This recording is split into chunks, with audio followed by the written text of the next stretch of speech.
Hey, where are you right now? I asked as I settled into my desk at the office. I'm at work, my husband calmly stated over the phone. He's lying, I thought, feeling a surge of anger. You're right in front of me, I retorted, to betray me so easily. Well, I have my plans too, he replied, his tone unchanged. By any means necessary, I'll send you straight to hell. My name is Karen, 33 years old. After graduating from college, I landed a job at a multinational corporation. A dream come true. But the work is tough, and international business trips are commonplace. At this rate, my job might become my lifelong partner. When I turned 29, anxiety started creeping in. I attended a mixer at the invitation of a friend where I met Mike, my now husband.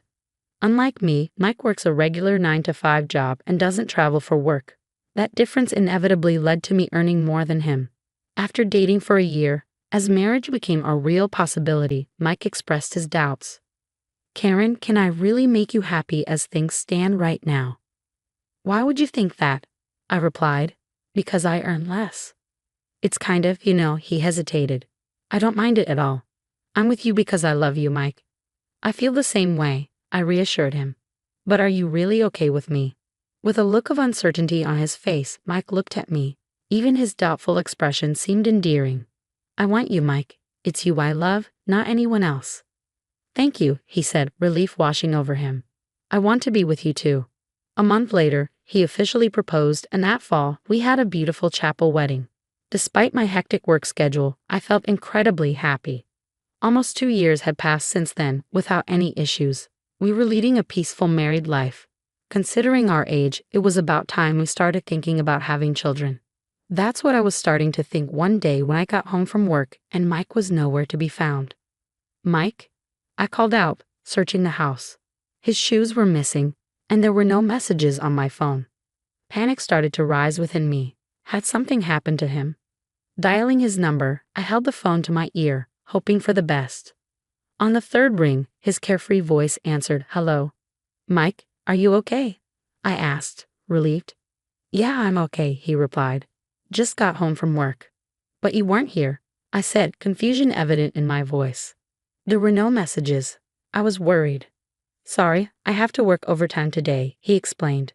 "It's for a big project. Apparently, if the results are good, I might even get promoted. That's why I need to work overtime, even if it's hard," Mike explained over the phone. "Promotion? That's great," I exclaimed. "Yeah, so I think I'll be working overtime more often from now on. But don't worry about me. See ya."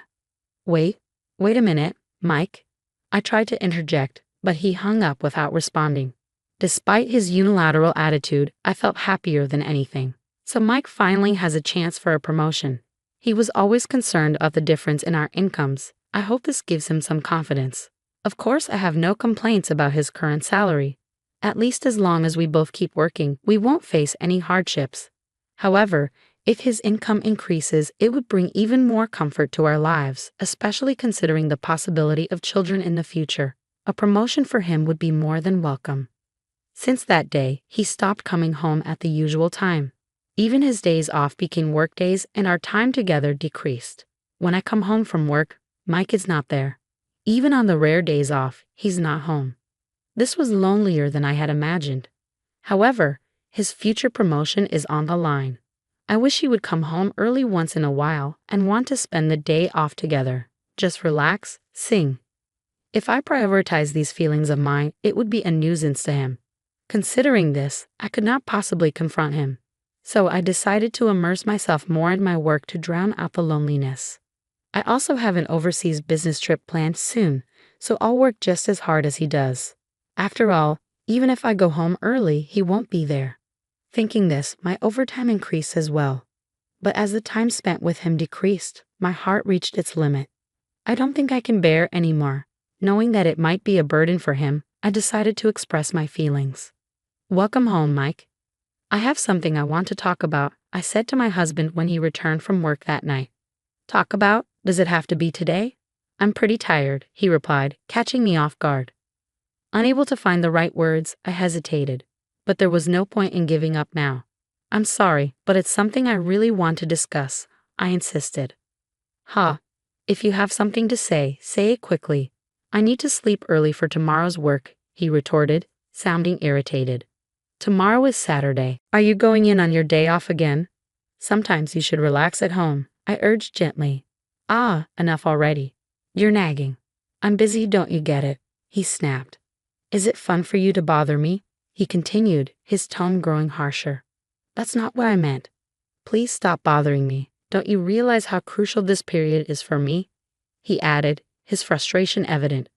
Yes, you're right. I'm sorry, I apologize, feeling the tension rising. His face turned angry, a sight I had never seen before, which startled me. I'm tired. I'm going to bed, he declared, leaving the room. Left alone, I began to shake uncontrollably out of fear. What on earth just happened? I've never seen Mike like that before. I understand he's busy, but there's no need to speak like that. Though my dissatisfaction was growing internally, I couldn't voice it. We should have been able to resolve this through a proper discussion, as we always have.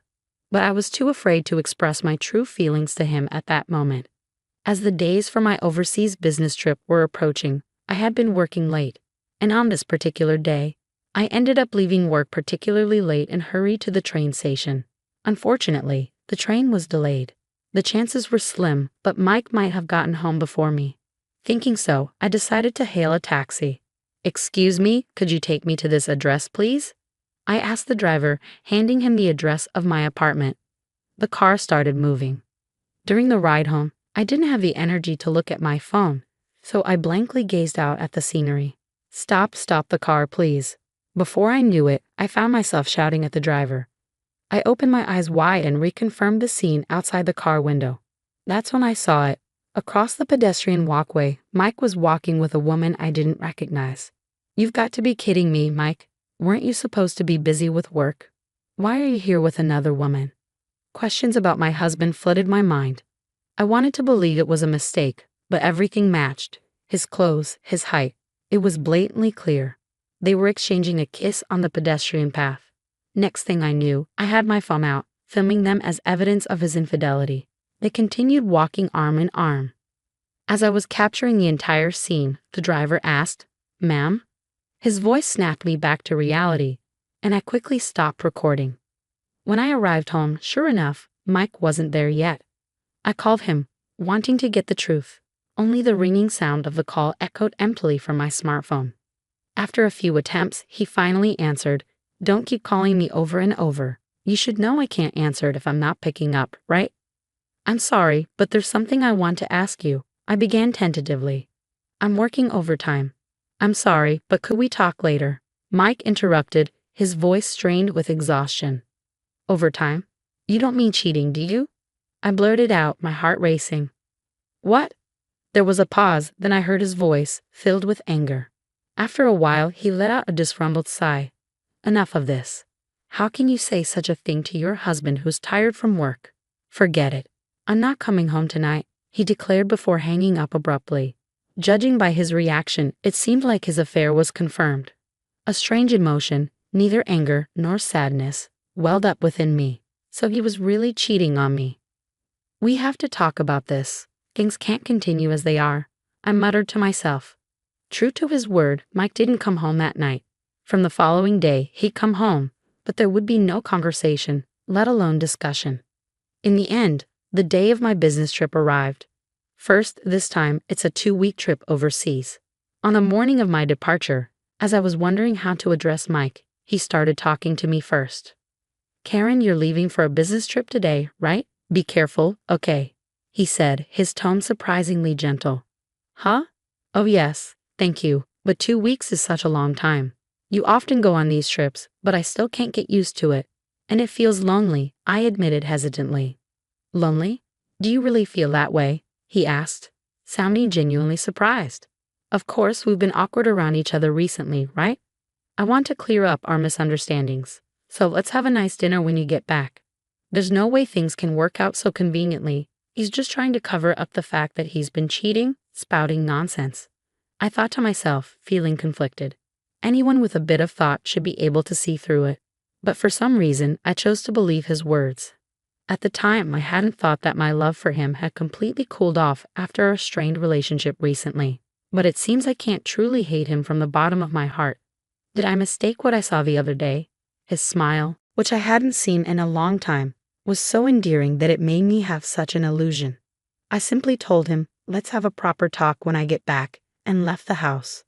After that, my business finished earlier than expected, so I was able to return home earlier. Since it was a sudden decision, I hopped on a plane back to New York without telling my husband, Mike. Initially, I planned to contact him, but then I thought, why not surprise him by returning early, cook dinner, and wait for him? That was the plan. I arrived in New York around 11 a.m. and went straight home, arriving around 1 p.m. It had been about a week since I had last returned home. As I opened the door with a sense of relief, my spine froze. What was that? What caught my eye was a pair of light pink pumps placed at the entrance. As I stood frozen, I heard Mike's voice and a woman's voice from the living room. I tiptoed down the hallway, peeking into the living room from behind a corner. They were drinking in their underwear. The woman was the one I had seen that day. With a sweet voice, the woman started to speak. Hey Mike, are you really okay with inviting me over? Isn't it dangerous if your wife finds out? Nah, it's fine. She's on a business trip abroad until the day after tomorrow. Mike replied casually. Oh really? That's perfect timing. It's my birthday and your wife isn't at home, the woman remarked. Exactly, Mike agreed. Thanks to that, I can spend time leisurely at home with you, Linda. You're staying over tonight, right? Oh, my love, you're so thoughtful. Thank you for the present, Linda gushed, wrapping her arms around Mike. Mike's mistress, it seems, is named Linda. The two of them were hugging each other in their drunken state. This has to be a joke, just because. I earn more. Why can you do such a thing in the apartment that I rented under my name? While fighting nausea, I recorded the cheating scene with my smartphone. When things settled down, I tiptoed back to the entrance and left the apartment. Sweat poured out and my heartbeat pounded. Despite the situation, I was still believing in him somewhere. I wanted it to be a lie, yet the scene earlier wouldn't leave my mind. I can't continue as his wife anymore. Finally, I decided to resort to my last option. I dialed Mike's number and waited for him to answer. Answering my call with a casual hello, I made sure to speak with an air of urgency. Hey, where are you right now? Huh? I'm at work, of course. What time do you think it is? He replied. Yeah, I guess so. I'm sorry, but it seems like someone's home right now, I said, my voice trembling. Not quite grasping the situation, my husband's voice wavered as he stammered. What? What? Speaking to him, who was likely unaware of the reality, I wove in a bit of deception. So here's the thing. My trip got finished early, and I came back home. And when I got to the front door, I could hear someone talking inside. You mean to tell me you're standing outside our apartment right now? He questioned. Yes, that's right, Mike. What should I do? Should I go inside to check? I asked, hoping to lay a trap for him, seeing if he was in the middle of cheating at home, depending on his response. I hoped we could have a proper discussion and resolve things amicably. However, my expectations were dashed to the ground when in a loud voice, my husband blurted out, Could it be a burglar? Get out of there now. Leave that place immediately. In that moment, any lingering feelings I had for him vanished. So this is how easily you betray me, I thought. Rather than admitting or apologizing for the affair, he chose to continue hiding it in such a pathetic way. Just get to somewhere safe, he insisted before abruptly hanging up. Moments later, I called the police. Hello, is this the police? I think there's a burglar in my house. I can hear unfamiliar voices, I reported. Yes, thank you. I ended the call and stood waiting. 2 police officers arrived a few minutes later. I repeated the circumstances to them, and we proceeded to my apartment together. When one of the officers rang the doorbell, my husband emerged from the entrance with his eyes wide open. Well, why are the police here? Are you the resident of this house? One of the officers asked. Yes, I am. We received a report from your wife that there might be a burglar here, I replied. A burglar? No, there's no one here. My husband interjected nervously. As he said this, I stepped out from behind the door. Upon seeing me, my husband muttered, Well, why are you here? His eyes darted around nervously. I apologized to the officers, saying it must have been a mistake, and sent them on their way. Glancing around inside, I saw no sign of his mistress. I guess he must have brushed her out when I called earlier. Did he still believe I was unaware of the affair? He brazenly accused me. Why did you call the police? That's still bothersome. Well, it was you, Mike, who said there was a burglar. Besides, weren't you supposed to be at work? Why are you home? That is, never mind. Just look at this, I said, pulling up my phone and presenting him with a video of him, his face drained of color as he watched. This is not what it looks like, Karen. This is, he began, but I cut him off. You're not seriously going to make excuses now, are you? I interrupted. A sweat trickled down his forehead. He seemed desperate to say something, yet no apology came forth. Having had enough, I coldly declared, "Oh, just drop it. It's painfully clear that you're a jerk who can't even apologize in such a situation. Hey, how does it feel to lie, cheat, and then get caught? Surely you didn't think it wouldn't happen to me, right?" "Well, wait, Karen, I get it. I'll apologize," he pleaded. "Your apologies mean nothing to me now. In fact, they're worth less than nothing. Even if you apologize, I will never forgive you. I'll sue you for emotional distress, and that woman too. I hope you both rot in hell, you jerks," I spat, fueled by anger. I drove Mike out of the house and locked the front door. He made a ruckus outside for a while, but when I continued to ignore him, he eventually left. Later, I got a call from my in-laws telling me that Mike had returned, saying he had nowhere to go. When I explained the situation to them, they were furious and had Mike write and mail the divorce papers for me. Thanks to that, my divorce was finalized without a hitch. The day after I told my in-laws that the papers had been accepted, they kicked Mike out and apparently cut ties with him. I claimed emotional distress from Mike and the woman he cheated with through my lawyer, insisting on a lump sum payment. The other woman turned out to be Linda, a receptionist at the same company as him. Their affair was quickly made public within the company. Unable to bear it, Linda abruptly left the company. As for Mike, he's enduring the piercing gazes of his colleagues and somehow managing to get through his work. I later found out that his promotion was all a lie, just a tactic to hide his affair. I feel so foolish for being deceived by such a man. But at least I was able to make the decision to divorce. From now on, I intend to devote even more energy to my work and aim for higher positions. I'm determined to prove that marriage isn't the only path to happiness, and I'm ready to do it on my own terms.